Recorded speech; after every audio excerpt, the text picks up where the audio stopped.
दे देखने पानी।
Значит, итак, у нас получается 7-й ряд я положил.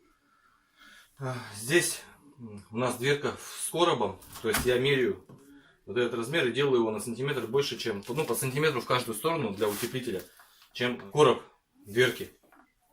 Значит, вот этот кирпич со стороны внешней стенки тоже укладываем через базальт, чтобы он тоже не давил. Ну, соответственно, среднюю перегородку мы тоже так же делаем. Ну, что у нас 11 ряд закончен, мы до обеда успели сделать сегодня раз, два, три, четыре, сколько, 5 витков. В 11 рядке, значит, я делаю выход газов из топки.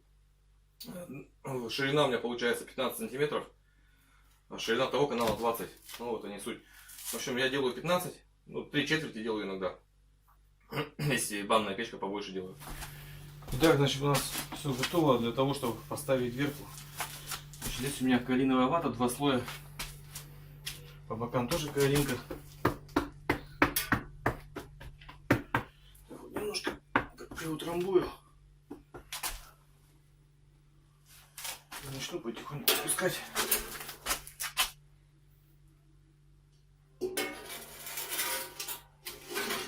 Так, ну, не мешало бы пожать. Ножника.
Еще раз покажу, как я клин ставлю.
у нас, в общем, закончен 13 ряд.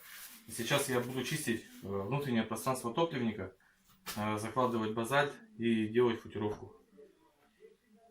Кирпичики, которые будут у тверки, если не будут сильно выпирать, их подрезаем. Да, вот стоит обратить внимание, что вот в это место нужно укладывать огнеупорный кирпич. Красный кирпич там долго не простоит, поломается, упадет. Этот очень быстро может лопнуть. Температура очень высокая здесь. Значит, приступили мы к футировке топливника. Кирпичи, которые идут к дверке, я вот таким вот образом срезал.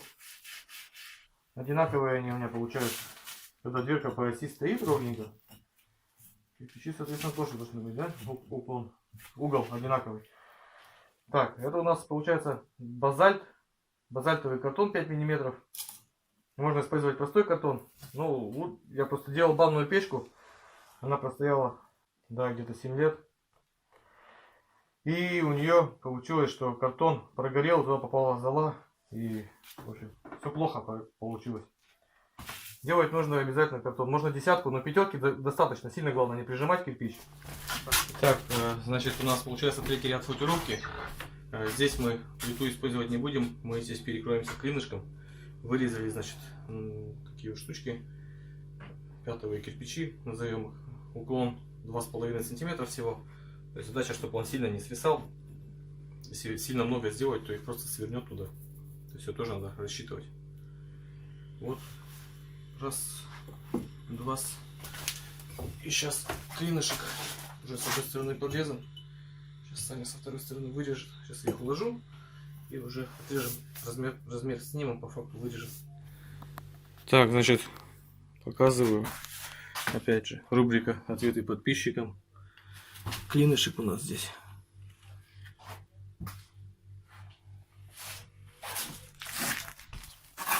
Растворчик подрежу.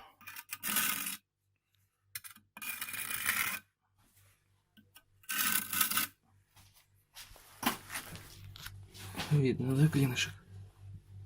Топку просили показать получше. Выход. Хоро. Тут куски у нас мы максимально старались экономить материал заказчику. Можно, конечно, было сделать более цельно. Так, и еще такой момент. Поскольку будут эксплуатировать пенсионеры, обычно я опускаю чуть пониже, прикрываю дверку. Но здесь я сделал вровень. Побоялся, что при загрузке дров могут снести.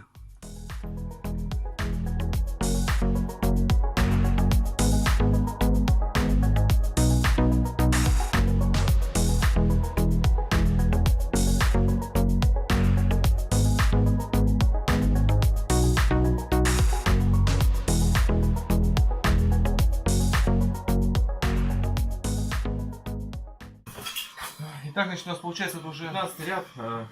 Не забываем среднюю стенку перевязывать уже, начинать можно. То есть в идеале, самое идеальное решение, когда мы поставим сюда перемычку. Для себя я бы поставил перемычку. Для чего? Для того, чтобы внутренняя часть печи, когда будет нагреваться, имела возможность подниматься вверх. То есть если вот мы сейчас просто положили, все-таки это будет все равно расширяться и давить.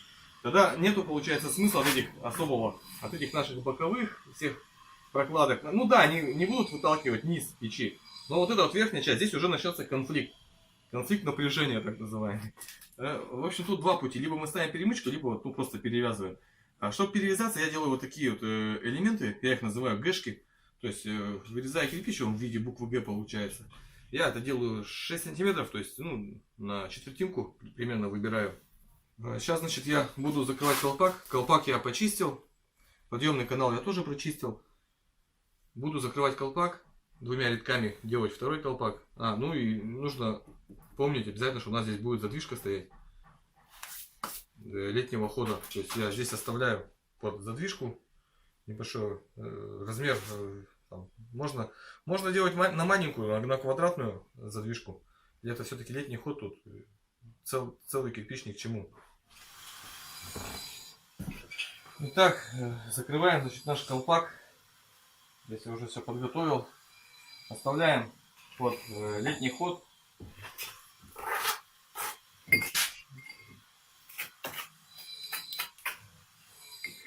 Мажем кирпичик. Заранее подготовленный.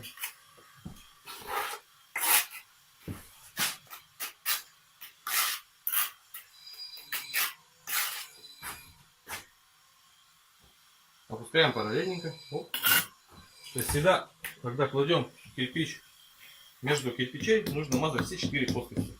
Потому что когда его опускаешь, он сдирает кирпич, получается. А если еще по диагонали сделать, ну, не параллельно, то есть, да, опустить, то понятно, что размер увеличится. И он поглотит больше раствора.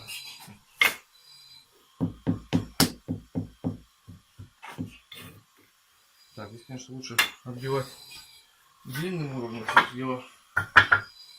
Ну, правилом. То есть вот, подготовили площадочку для наших кирпичей, которые будут перекрывать колпак. Дальше беру базальт, тоже подготовил заранее. Опять же, понятно, да, для чего? Чтобы кирпич, если расширился, не даванул. Мажем эти кирпичики. Вот так вот раз. В одну базальтину упираем, другую темечкой поддерживаем. Четвертиночку сюда.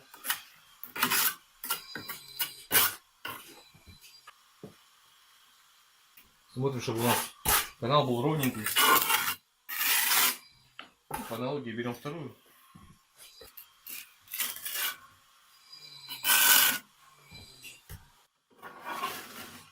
Оп, видите, да? Получается, вот сколько раствора там висело. Вот моя задвижка.